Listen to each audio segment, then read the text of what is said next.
চলতেছে উনি ব্যবস্থা করেছেন।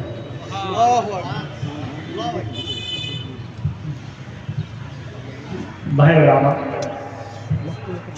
বললো যে ওই তোর মেডিকেল সার্টিফিকেটটা আমরা বাংলাদেশে পাঠাই, যে তোরে তুই অসুস্থ হয়ে বসো এই জন্য তোরে পাঠাচ্ছে, বাসাইছে কেটা। এই ঘটনাগুলি বলতেছি এই জন্যে আল্লাহ কি করতে পারেন এটা বুঝার জন্য। আপনারা তো মাদ্রাসা চালানোর জন্য, মসজিদের জন্য এমনভাবে দৌড়দৌড়ি করেন, এমনভাবে মানুষের কাছে যান, আরে আল্লাহর কাছে চেষ্টা করে কান দেন, আল্লাহ একজন সবার ঘরে ফিরে আপনার কাছে পাঠাই দিচ্ছে।